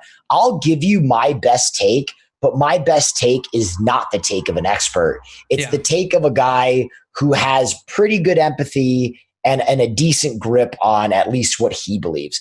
By the way, 1 second, hold on. I got to thank the Central Committee. I think I was just raided. Central Committee, thank you so much for the raid. Mike, I love you, bud. Let's play some video games sometime. Much love to you. Hope all is well, my friend. Ah, there he is. What's up, Mike? I'm just doing a little interview right now. Hang out if you'd like. Please, if you don't already follow Mike in my chat, go check out the Central Committee. Would one of my mods please link that? Boom. Perfect. Efficiency. Nice. Good. I like that. So yeah, as I was saying, being outspoken and being willing to come out there, you were kind of talking on about that. Yeah, I mean, I don't know. That's always just kind of been my personality. I don't think that it's something that everyone needs to be outspoken. There's a lot of energy that goes into justifying your thoughts and feelings all the time. Yeah. It's just always who I have been. So yeah, I've always said that kind of an influencers are like, I would say anyone, I'm going to use influencer for the sake of the word. Their job isn't necessarily to be outspoken about things, but it's to not do harm. Right? Like, I feel like that's the bare minimum line. And I feel like a lot of people crap on Everyone people. fails that then. Everyone fails that then. There are so many influencers that fail that.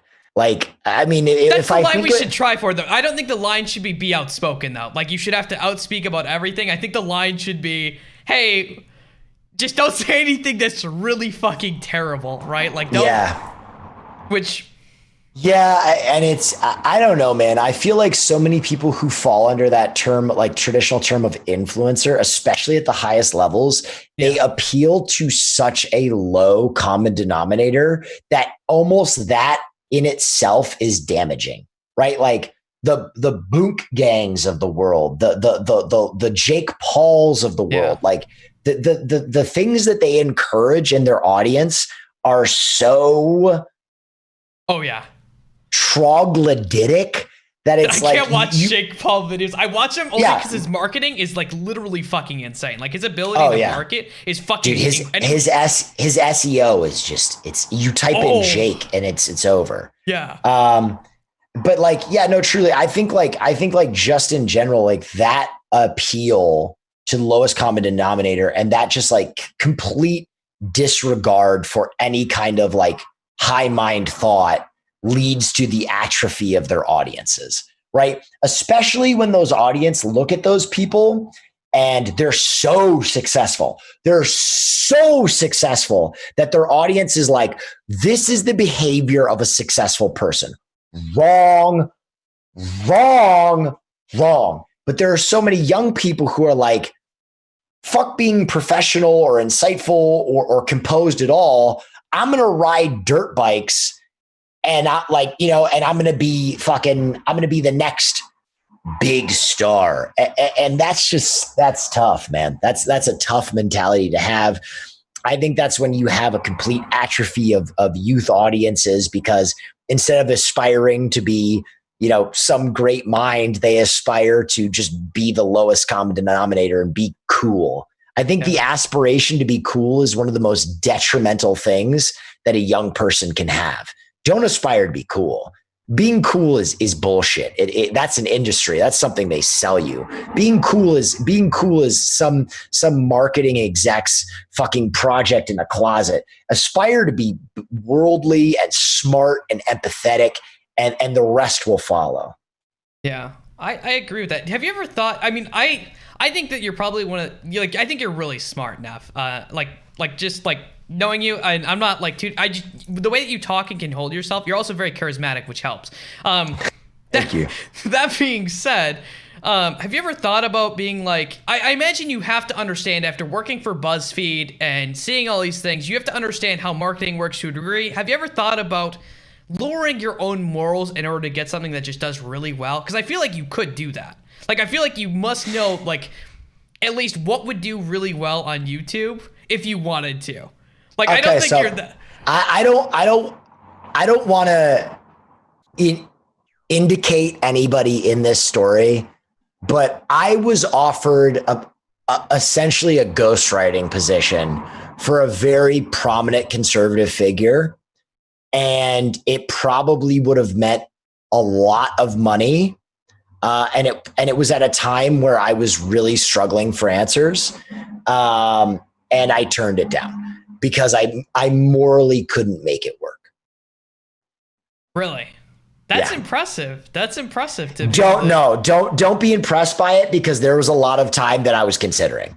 Okay, I was kind of I feel like with how cynical I am, I don't know. If I think about that now, if someone offered me a lot of money, I've owned my own business and stuff like that. And the business world is just, they don't care about your feelings. It does not matter. And if you go into business caring about feelings, a lot of times it doesn't work. Well, I mean, and the bottom line is this, man. The bottom line is this. Money fucking talks. Oh, yeah. When you have money, it's easy to be moral. Yeah. It's easy to be like, oh yeah, fucking just don't do those bad things. When you don't have money, when you're doing the math of how to fucking live, of how to make your living situation viable, of how to put food in your mouth, of how to stave off the depression of feeling like a abject failure, you're willing to do some shit. And until you've been in that position, you can't judge those people. And the thing was, I wasn't physically hungry, but I was hungry. Yeah. And I was hungry enough that I considered that option. And that's why a lot of times I will give people the benefit of the doubt and at least be like, listen, you might be doing this for the reason of X, Y, and Z reasons. And I get that. And as I said, my IQ is not an IQ. It's not a base IQ, right? I'm not a smart person in my bones. There are a lot of people that come out the chute and they're smart. My IQ has come from firsthand experience. Yeah. I'm the touch the stove kid, right? And I've touched the stove hundreds of times, and it's given me an IQ based in pain. And because I have an IQ based in pain, I was given the gift of empathy. And I think empathy is something that we lack so ubiquitously in the United States right now. If more people could become empathetic, I think a lot of problems that we're facing in terms of just the divide and the inability to understand one another would just evaporate. But people are so callous, especially wealthy people. It sucks. And the reason that wealthy people are so callous is because they never learned those lessons based in pain. because they were so insulated from suffering, they never got that eightfold Buddhist path of going out and seeing the suffering of the world and being like, oh, this is the anatomy of the planet. You have to go out and touch and feel the suffering of the world in order to understand the building blocks and the fundamental truths on which reality is formed. Yeah. Yeah, I would agree with that. I used to always say that I think that the thing that people lack is the ability to listen, which it kind of ties in with empathy, because I feel like too many people are worried about getting their point across and being right than actually listening and trying to figure out, where are these people coming from? Like, why do they have these opinions? Okay, because if you can figure out that, maybe you can find some sort of ground to actually work with these people. Yeah. So... And I think that inability to listen is somewhat based in the fact that we live in, I'm ADHD, but we live in an ADHD generation where like sound bites are 5 seconds. You have 3 seconds to win me over. We throw fits if we have to watch a 15-second ad at the beginning of our video, right? So anything that breaks that immediate feedback loop of gratification puts us off. And so I think that is detrimental to our ability to listen. Yeah, I agree with that. So I want to jump back to the acting a little bit. You mentioned improv and doing a lot of improv. Do you think that everyone should do improv? Because I recently name changed into Improv, Blake, because I want to get more into it, and I actually started like an improv show that I do in like my channel sometimes. Everybody go check out Improv Blake's channel. My mods, please link it. By the way, you don't have to link it, but it's okay. I appreciate it. Please link it. Don't listen to him. This is my channel. Don't listen to him. Link his channel. But continue. Anyway, so like improv is something that I've really gotten into and I would like to do more. Do you think that more people should be looking to do improv, especially on like Twitch? I think that improv, not everyone should be looking to do it, but it certainly could benefit everyone. I think the skills that you accrue while doing improv benefit you in so many places in your life. That ability to untether your mind, be present, get over the fear of being the target of something, like that, like walking into an interview, you're going to get butterflies in your basket. If you've done improv where you've had to pretend to be a mermaid who's addicted to smack, it makes talking about your weaknesses and strengths a lot easier, right? When you get over that embarrassment of having focus on you, it can benefit you in so many places in your life. And guys, let me tell you, up and down, anyone, if you can get up and command an audience for a period of time, that is so sexy. I'm telling you, at weddings, at graduations, wherever, if you can stand up and be like, this one goes out to Billy. We all knew he'd when he, got in trouble for sniffing glue, we were worried, but we all had faith. If you can just command that moment, people love that. And there are times in your life where you need to do that. So listen, should everybody do improv? Maybe not. Could everybody benefit from it? Yeah. Certainly. Okay. That's kind of what I meant from it. That leads me to another question. Have you ever played Dungeons and Dragons? Absolutely. Dungeons and Dragons is one of the first things that I actually did on Twitch. I was a dwarf bard called Flim Flam. Nice. And I had a great time doing that. I love Dungeons and Dragons. I think Dungeons and Dragons is like an imagination massage. It's great because it's like mental alchemy. You get out of it what you put into it. The more nerdy you get, the more involved you get, the more you commit, the more that Dungeons and Dragons just gives back to you. Yeah, that's actually why I started to get into kind of improv. Is I started watching. So I've been playing D&D since I was 6, which is a very long time. But then I like saw Critical Role, and I'd never seen people do like that level of acting. I was like, holy fuck, I didn't even know this was possible with D&D, because that's not how I think most people play D&D, to be honest. Like that is a very extreme. And I was like, I want more of that though. That would be fun. It doesn't have to be as good as that, but I want something like that. And so I started like doing accents and learning accents because of that. And it was so much fun. It takes it to a whole new level, man. I know. It takes it to a whole new level of fun. When you're always yes-ending your character in D&D and you always make the decision they would make, it it just is so entertaining and gratifying.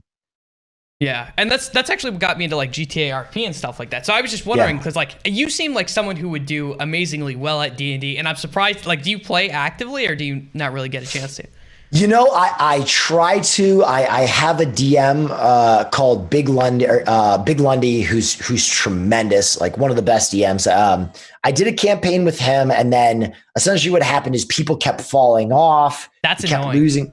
It's really annoying. We started with a group of people, and it kept tapering off, and we kept getting new characters, and it just didn't feel the same way. Yeah. In that one, I was playing a tiefling gunslinger called Doc, who was essentially Doc Holliday from Tombstone, which was, I'm your Huckleberry. It was just a lot of fun. But I've always said if we could get another good group together, I would do it. I certainly, once COVID is over, look forward to going to like my local game store with XVX Colin. I've always told Colin we'd go and do some fucking silly, nerdy role play and play a tabletop game.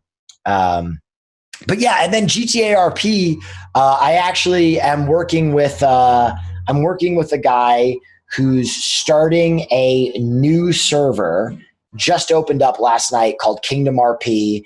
And basically what you were saying, the queue with no pixel is so insane, and I wanted people to be able to play. So this is a free open server that people can join. I'm going to be doing that with, I think Nessa is going to do it. Margot's going to do it. I'm going to try and get Austin to do it. So it's kind of going to be a new place, but I'm really excited to be playing my K-Kona cop. Hey, do you know how fast you were going? That's great. Sir, do you know that you're driving around black after hours right now? Yeah, and just kind of play a piece of shit cop on GTA RP. And so I'm really excited about that. And I hope I see you on there. I actually, now that I know, if you send me the stuff afterwards, especially when I can't get it to no pixel, I would love to. So, because I'm, I know a bunch of people who would be. I have an Irish something that is just waiting to come out. I know. A new character. I'm ready. It's a pleasure to meet you there, Will Neff, and I'm hoping to get in on the GTRP and having a lot of fun there. This is what I need. This is what we need. I know, right? So, but yeah, that's amazing. So coming into Twitch, what was it like getting into Twitch? Because obviously you're working on this this Hollywood grind. When was the point where you're like, oh, Twitch, let's just start doing this? To be honest, I have to give full credit to Azan on this one. I was basically still at TYT with him. I had just left TYT maybe. And he was just starting to realize some success on Twitch. And he basically sat me down one day and was like, you should do this. Yeah. And I was like, I don't know. And he was like, no, dude, you're so perfect for this. Like you would absolutely kill it. And he literally made me go on and buy a gaming PC on Amazon, like a piece of shit gaming PC. And he was just like, you're doing this. And I was like, okay. And so truly, like, the reason why I'm on this platform is Hank. You can clip that and ship that. There's no ambiguity about it. I was forced to do Twitch by my best friend, and I thank him every day for it. Okay, so getting into Twitch, was this almost like the relief of I don't have to do the Hollywood grind anymore? Like there's another outlet that is I have my own autonomy. Yeah. It was a really nice outlet. I think the thing that was super satisfying to me about Twitch was the community, right? Mm-hmm. Like that feedback loop of creating stuff with people. And, I've gotten to the point now where like some of the stuff that we make, like last night, one of my good friends and an amazing musical producer, just this insane musical mind, I hit him up and I was like, dude, I need to hear your flip of the Putin walk. And then we had people from the community add voice samples to it. And then the whole time we had my community making the muskox incident sample or memes, which doesn't make any sense, but it was just like this meme factory. And it just felt like the Hands Across America of creating jokes. And there's something so satisfying about that beyond just being a solo entity out there making stuff for people to consume in a vacuum. Mm-hmm. Yeah, I have another question with Twitch. Twitch is a very interesting thing because while it's so community driven, it can also feel so alone. Like, because a lot of times you're doing stuff for yourself, Sure. How do you deal with that? Because I found that actually, like, now that I've started working with other people, like, it's so much better. Like, actually, like, talking with other people and like trying to gauge them as a I'm no one big in Twitch either, right? But it's still nice to, like, when you do a project with someone else, it feels like you're not alone. Yeah. So, like, how do you deal with like doing things on Twitch and that feeling of loneliness that kind of, I think, hits almost everyone? I mean, that's really tough right now because I think we're going through a global era Yeah. of loneliness. So to avoid loneliness in the age of COVID is like trying to jump in the water and not get wet. Yeah. But on Twitch, I think what you mentioned is like working with people, being proactive about reaching out. Because if you're a person who's just streaming to your webcam day in and day out, and you're not collabing and you're not getting out of your comfort zone and you're not interacting with your community, it's so isolating. You're just a person in your room with a webcam. You know what I mean?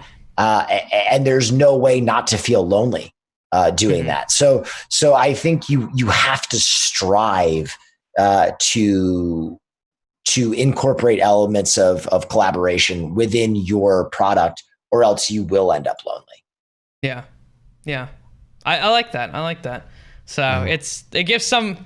I always worry with COVID. Like, I'm like terrified of like everything that is going to happen in like the next 2 years, like between like mental health and like depression and suicide, and then like job stuff. Like, I am like so terrified of what's going to happen. And I see these people on Twitch and I'm like, oh God, I hope that like when bad things happen, you reach out to someone. Please, for the love of God, anyone, just please reach out. Yeah. So, I mean, that's so interestingly enough, like that's one thing that's always been my watchword, especially for my community. And a lot of people in my community will probably vouch for this, is like right from the beginning, I said, like, I don't care how long it takes me. It might take me a while to get back if I'm overwhelmed, but like anyone who reaches out to me, I will talk to you. So I've talked to, like, at this point, hundreds of people in my Discord, through messages. Like, if you're going through a weird time, if you're having anxiety, I'm not a professional. I'm not someone who's always going to have the best take, but sometimes you just need someone to be there. And I do my best to make myself available to those members of my community. And I've always made time for that. I probably spend over an hour, 2 hours every day just responding to people and catching up with people and making sure that they do have at least an outlet in me. Yeah. I know that's something I've always said. That's one of the reasons why my DMs are almost always open, is because I used to own a counseling firm and I used to work in mental health. And I was like, hey, I'm not a therapist, but if you want to reach out, I can help push you in the direction of like resources that you might want to look at. So that's something that I've always thought too. Do you ever worry that you're going to get too big to be able to do that? Because that's something that I'm like actually terrified of. Like, there comes a point where you actually can get too big, I think, to do that. Yeah, I think certainly that might become a day. I don't worry about it too much, because here's the thing. I have curated my community in a way that even if I'm not available, the arch villains are available. Yeah. So as we grow, there are more people that consider themselves arch villains, and they are people that are tremendous. And so, like, even outside of my stream, there are people that have, like, you know, self-branded, like Matt Stupid Art, Ico. Like, these people are, they're in the arch villain universe, and like they do a tremendous job. They're tremendously talented, and like we build each other up. And that's like one thing that I'm so proud of, is when people do find my community, that's something they always say is like, this is so different than a lot of the other 1K Andy, 2K Andy streams, because it's not a bunch of trash and trolling. It's just people having a good time that love each other.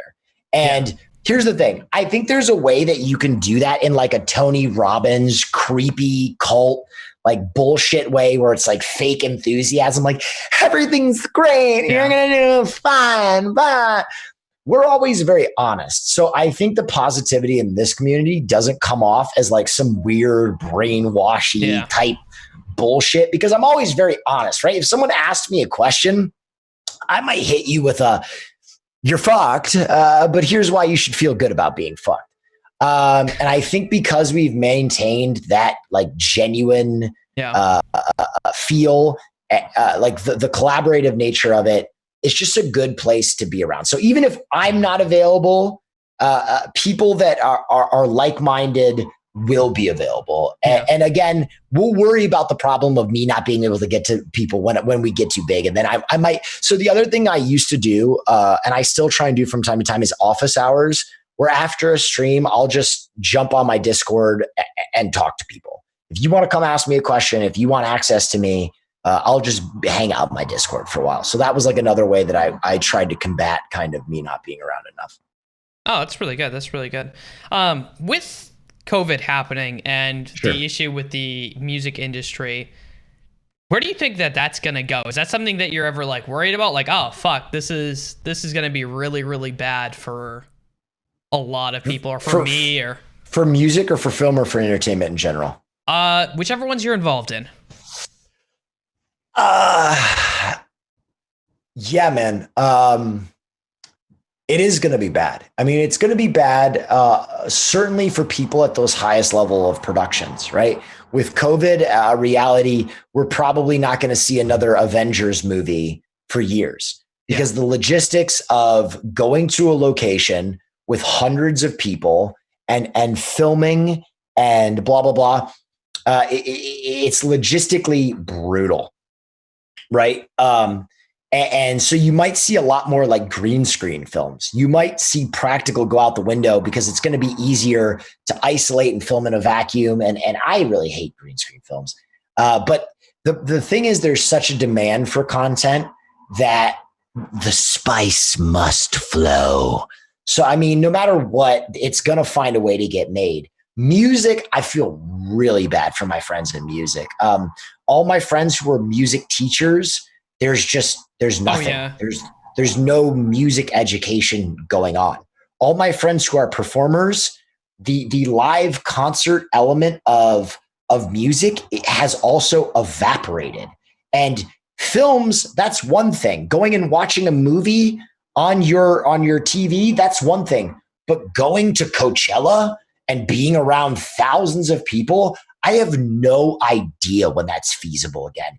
Even after the vaccination becomes a thing, even after the cases, God willing, go down, even after life returns to normal, is it still feasible to go to a remote area where thousands of people from walks of life all around the world are commuting to and potentially infecting everyone? Is that feasible? I don't know. And so that element of the billions of dollars that were generated by Gold Voice and the industries set up around that, it's going to be a very different time. Live musical performance, that's going to be a very different animal for a while. I just had this vision of this like post-apocalyptic, like we started out not being able to travel anywhere because we didn't have the means to, and now we've just like destroyed the world to the point where we can't actually travel anywhere because we can't be around people, because it could just be literally like mass-induced deaths possibly. Like what a fucking Yeah, I think what I always mention on that, and this is the example of you're fucked but it's positive mentality, is like, a lot of people are rallying for, erase 2020, knock it off the record books. It's the worst year in memory.